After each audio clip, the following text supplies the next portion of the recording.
Magandang umaga po, magandang buhay, magandang gising, mga kasambuhay at mga kaparokya. Ako po si Father Domi Guzman, Kura Paroko ng Our Lady of Sorrows Parish, FB Harrison, Lungsod ng Pasay. All for the Gospel. Ito po ang kaisa-isang parokya ng Society of St. Paul sa Pilipinas at Macau, dambana ng Mater Dolorosa de la Pieta. At alam nyo po, ngayon ay 80th year ng aming pong parokya. Ito ang ikalawang pinakamatandang parokya sa Bikaryato po ng Pasay. Kumusta na po kayo? Napakabilis po ng araw. Ngayon po'y Huwebes ng ikatlong linggo ng Kwaresma. At ang atin pong pagbabasa ng Ebanghelyo'y manggagaling sa Lucas. Luke chapter 11 verses 14 to 23. Sa salaysay po ni San Lucas, ito ang ikatlong pagkakataon na nagpalayas ang Panginoon ng demonyo o yung tinatawag po natin na miracle of deliverance. At yung mga tao namangha, pero ilan sa kanila, yung mga talagang kilalang kontrabida, kontrapelo, accusers ng Panginoon, ang agad na komentaryo ay, nako, yan ay devil show. Yan ay devil power show. Ayan. Yung mga demonyo nagpapaligsahan at yung isang yan na si Jesus, yan ang pinakamalaking demonyo. Talaga may mga tao pong ganyan. No? Ano man ang gawin mo, ang ganti nila ay puna. Ayan, ano? Yung salitang Beelzebul, yan po ay pangalan actually ng Diyos-Diyosan ng mga yung mga Philistines, yung pong si Baal. Yan. Ang pinagmulan po niya na yung salitang Beelzebub, nang ibig po sabihin ay bangaw. No? The Lord of the Flies, no? Variant naman yan, Beelzebul, nang ibig sabihin ay Lord of the House, Lord of the Dwelling. Kaya nga po sa ating ebanghelyo, Jesus talks about the house, no? Sa kanyang pagresponde, pagtugon dun sa komentaryo ng kanyang mga kontrabida sa buhay, tatlong bagay ang binigyan po ng diin ng Panginoon. Number 1, be logical. Kapag si Satan ay stupid, then he will fight against his own kingdom. But, you know, that is stupidity if you are logical. Pangalawa, sabi ng Panginoon, be consistent. No? Yung mga Jewish authorities, they also do deliverance. Gumagawa din sila ng pagpapalayas ng mga demonyo. Ang tanong, kung ginagawa yun ng mga Jewish authorities at ina-accuse si Jesus na ginagawa niya yun sapagkat siya mas malaking demonyo, o ano naman, be consistent. Ano naman ang ginagawa ng mga Jewish authorities? Yan. Pero pangatlo, ang punto ng Panginoon, sa pamagitan ng komentaryo netong kontrabidang ito, pinapakita talaga nila na ina-acknowledge, ina-admit nila na si Jesus ay mas malakas sa strong man na si Taning. Ayan, ano? Pero alam niyo po, mas malalim dyan ilang mga puntos. Unang-una, sa pamagitan ng ating kwentong ito, inilalarawan po sa atin ang hindi nakikita na spiritual picture ng Kwaresma. Kadalasan po, sa Kwaresma, ang nabibigyan natin lamang ng pansin ay yung paghihirap ng Panginoon that is brought about by human accusers. Pero sa kwentong ito, ipinapaalala sa atin, there are two spiritual forces at work sa atin pong mga buhay at sa ating mundo. yung real force na nanggagaling sa Diyos, at yung isa, yung force na nanggagaling kay Taning na nagtatago sa mga pangyayari. Ayan si Taning nagtatago, ipinapain ang mga tao. Sa Kwaresma, pinapakita po sa atin ng kwentong ito na ang Kwaresma ay kwento po ng continuing struggle ni Taning at ng Panginoong Hesus. Nagsimula sa River Jordan pagkatapos ng binyag ng Panginoon. Hindi po siya iniwan ni Taning, kung hindi ang krus ni Kristo ang huling pagtutuos.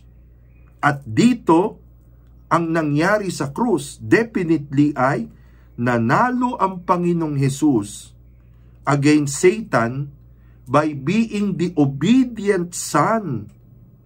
Satan is the rebellious creature na humikayat sa unang tao na samahan siya sa kanyang disobedience.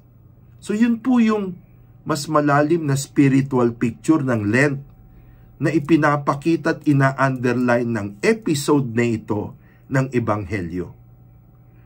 Pangalawa, sa harap ng ganitong larawan, ipinaalala po sa atin about the evil of neutrality. Yan, marami sa atin gusto maging neutral depende, ayan, palagi ang banat natin, no? Ang tao ang bahay na, being contested by God and by Satan. Tayo talaga'y pag-aari ng Diyos sapagkat ang Diyos ang gumawa sa atin. Maliban po dyan, ginawa tayo ng Diyos na kanyang kawangis at katulad larawan. On the part of Satan, Satan is interested in the house, in us, in the human person, sapagkat kung tayo'y nakuha niya, tayo ang kanyang iwawagayway na trophy laban sa Diyos. Sasabihin niya, o kita mo, nakuha ko larawan mo.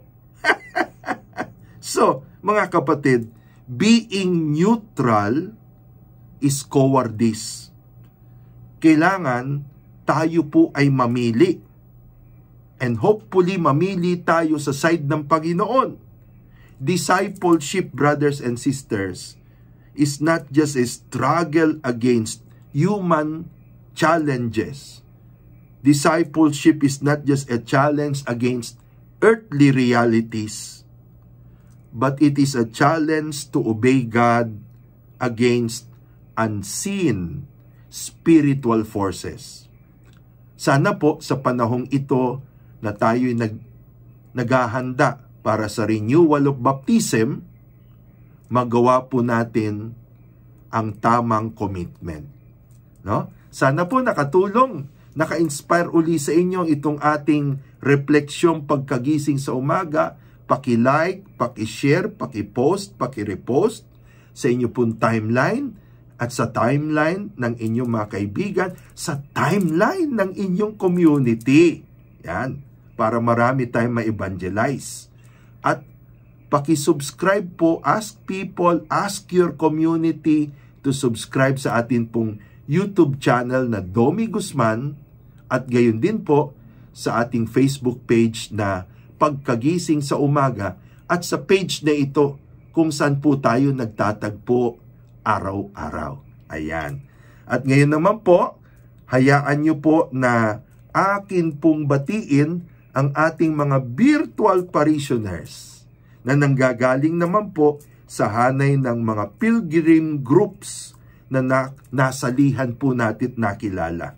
Unang-una, binabati po natin ang pilgrims ng Journeys of Faith ni Willie, Arlina at Luigi Onglao. Yan.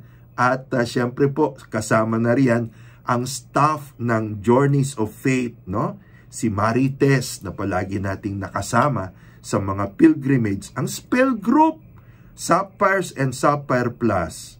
Romy and Lynn Reyes Lupac, no? Ng Agartha Farms, no? Malu Resente, Net Resente, Nel Gomez, Vilma Arce, Len Esquebias at Feli Kiambao. Salamat sa iyong support, no?